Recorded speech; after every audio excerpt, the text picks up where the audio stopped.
Vale, ¿se oye bien? ¿Alguien que me diga si se oye bien?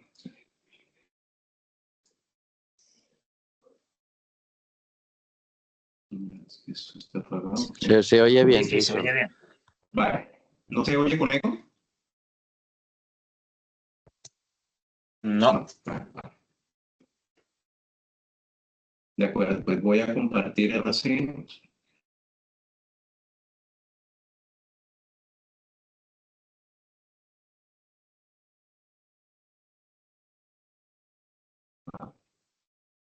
Bueno, vale, perdón chicos por el retraso.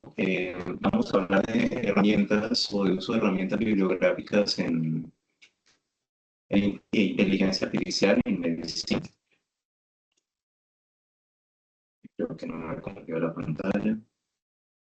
Ah, sí, sí, que está compartida. Vale, de acuerdo.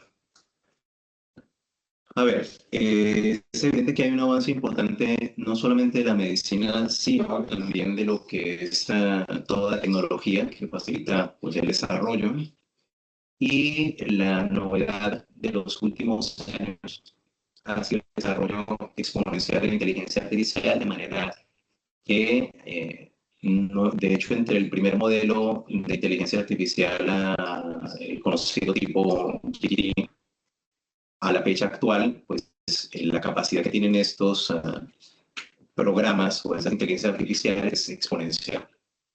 Al punto que hoy en día pues, ya también nos están hablando cada vez más del uso de computadores cuánticos y probablemente con esto pues aumenta todavía la velocidad de los datos y la capacidad que tienen.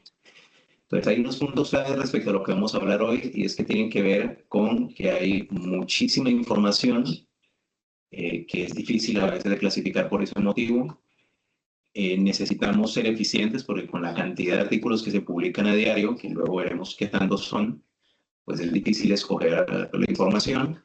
Y para ello, pues tendremos herramientas bibliográficas tradicionales, perdón, y herramientas de inteligencia artificial que nos ayudarán a identificar los artículos que nos interesan. Y eso, la idea de esto es entender la sinergia que puede haber entre las dos cosas. Entonces, hay bibliografías claves clásicas.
Hola.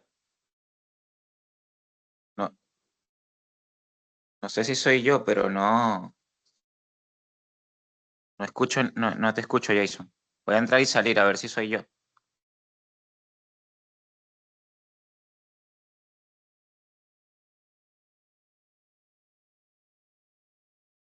He salido y he entrado otra vez y tampoco se escucha, ¿eh?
¿Se oye ahora? Ahora sí. Creo que está funcionando, es el micro de mi móvil. ¿Y ahora se escucha? Sí, sí. Ahora sí. Vale, sé que tiene que, no funciona, es el micro del... Se oye con reverberación. Vale. Entonces, a ver, ahora esta cosa se puso pequeña. Vale. Entonces, lo que les decía, otra herramienta que hay es el Clarivate de Web of Science. Es una base de datos selectiva donde hay acceso a revistas, han sido rigurosamente seleccionados por calidad de impacto y hay una indexación tanto exhaustiva como manual que es muy cuidadosa, de manera que es otra base que nos permite hacer búsquedas, ¿vale? Permite el otro, el Scopus, acceder a bases de datos con resúmenes de citas multidisciplinarias. También tiene una indexación perdón, muy detallada y automatizada, ya que también es otra herramienta más que muchas veces no utilizamos. Y para las referencias, habitualmente tenemos el Mendeley y tenemos el Zotero, ¿vale? De estos tienen acá también, si se dan cuenta en la presentación, los links para poder ingresar.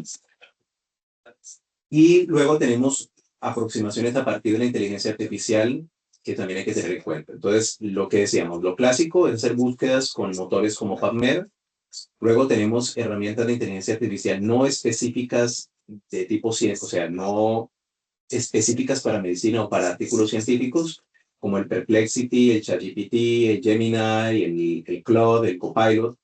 Y luego tenemos herramientas específicas de inteligencia artificial para lo que es medicina o ciencia en global, como el ELICIT, el Consensus, el SciSpace, el Scopus-AI, etcétera. No introduzco dentro de estos a propósito el Open Evidence, porque el Open Evidence ahora no se puede utilizar en Europa, ¿vale? Por unas regulaciones que hay, entonces este lo pueden tener en cuenta que funcionará en Estados Unidos o en otras zonas, pero aquí en Europa, ahora mismo por restricciones del manejo de la información, ha quedado capaz, ¿vale? Pero tienen acá los links para entrar a PubMed y para el Consensus.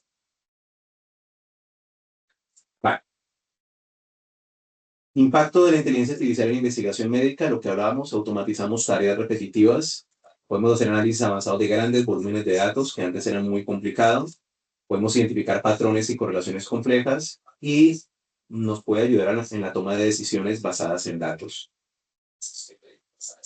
Las herramientas de IA en investigación generalmente hacen procesamiento del lenguaje natural. O sea, nosotros tenemos ahí artículos científicos o introducimos una serie de datos en nuestro lenguaje natural y luego tendrá una salida de diferentes maneras dependiendo de lo que nosotros decidamos.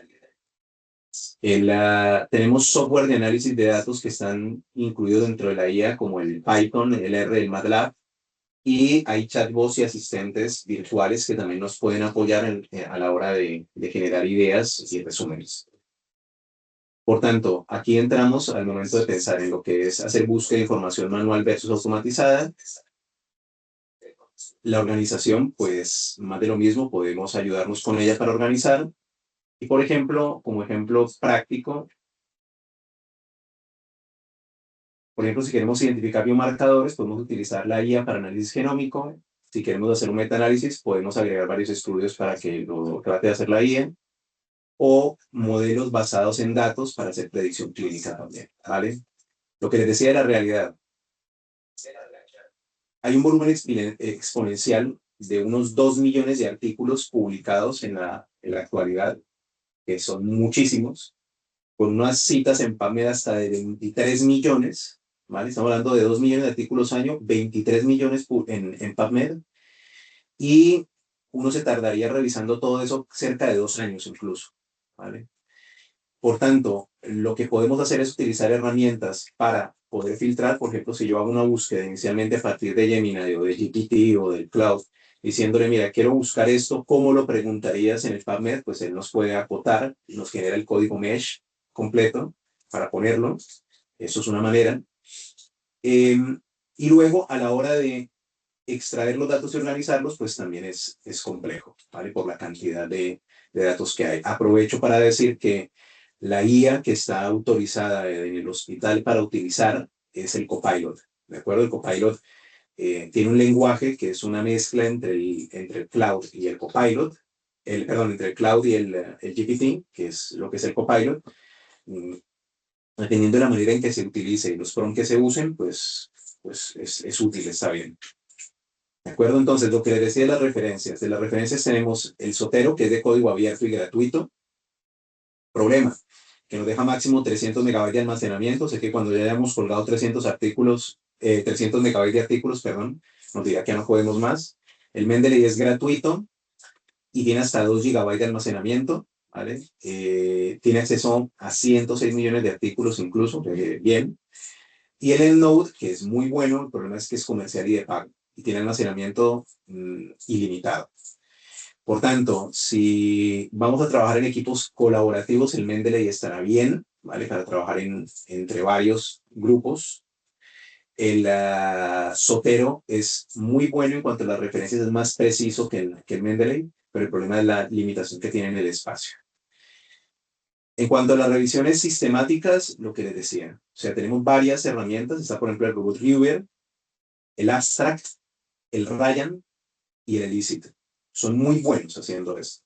Problemas que tienen, pues que hay que pagar, ¿de acuerdo? En el caso del Elicit sí que tiene una versión gratis, pero limitada en el número de búsquedas, pero hacen bastante bien el trabajo de hacer metaanálisis y sobre todo identificar la metodología de cada uno de los artículos y la calidad de ellos. ¿De acuerdo? Entonces, incluso hay herramientas como por ejemplo el Rob One o el Robot Viewer, el Robot Reviewer permite revisar los artículos e incluso tiene bastante similitud con la revisión que harían pares académicos, ¿vale? La aceptación humano-humano sería el 81% y en cambio la aceptación del Robot Reviewer es de cerca del 83%, o sea, es muy parecido. Es tan así que es una herramienta que se utiliza frecuentemente, por ejemplo, en el Cochrane, y tiene una vasta cantidad de artículos con los cuales he entrenado, que son cerca de 13.000 artículos con los que se ha entrenado hasta ahí. Y bueno, de hecho es una herramienta más para mirar la calidad de los artículos y para hacer metaanálisis. ¿De acuerdo? Luego, en la práctica clínica, pues van cada vez utilizando modelos de inteligencia artificial. Por ejemplo, en la oftalmología se calcula que por encima del 90% de sensibilidad en retinopatía diabética hay, o dependiendo del tipo de software de inteligencia artificial. En oncología y radiología, por ejemplo, en mamografías, tiene un área bajo la curva de más de 0,95. En dermatología, permite la clasificación de melanomas con precisión comparable a la de los dermatólogos, solamente mirando imágenes cutáneas. Y en cardiología incluso puede predecir eventos cardiovasculares con un área bajo la curva mayor de 0,90. En el caso de electrocardiogramas, biomarcadores y biomarcadores multiómicos. También se utiliza para medicina de predicción y predicción. Y como desafíos tenemos algunas cosas, y es, la inteligencia artificial tiene una caja negra. Por tanto, lo que son los modelos de deep learning, yo no sé realmente cómo analizan o cómo construyen esos algoritmos, ¿vale? Entonces eso es una limitante en parte porque yo no entiendo de dónde salen los resultados. Asumo muchas veces, o la gente habitualmente asume muchas veces que no hay error en la manera en que se producen, pero puede haberlos, ¿vale? Y de hecho, por eso hay proyectos como el IAIC, que es para crear recursos de verdad fundamental, ¿vale? Y esos son a partir de revisiones de Cochrane que han sido depuradas a partir de la IA. Y pues esas son las recomendaciones que podemos hacer a partir de ello, y es que hay que tratar de integrar flujos de trabajo. Los reportes hay que tratar de estandarizarlos a partir del Prisma, por ejemplo, que son modelos que quedan muy claros lo que vamos a hacer, las revisiones que vamos a hacer. Validar prospectivamente las IAs de tipo científico que hay ahora mismo. Y a partir de ello, pues los ensayos clínicos aleatorizados que se compartan a través de estas IAs para priorizar resultados en pacientes, o sea, que tengan implicación clínica.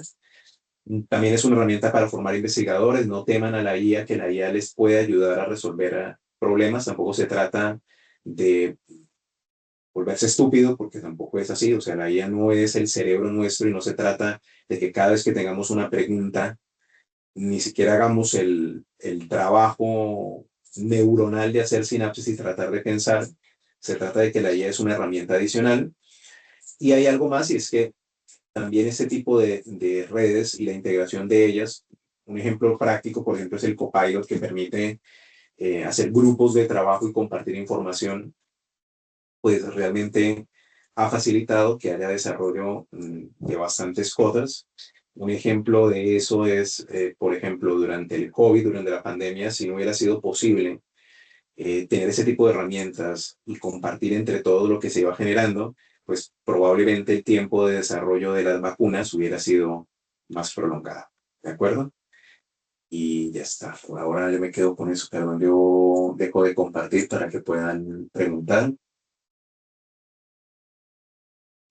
Eh, perfecto. Muy bien.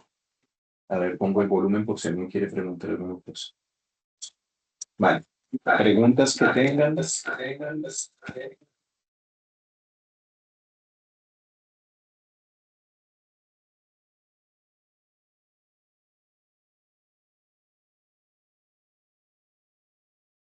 Jason, solo para confirmar.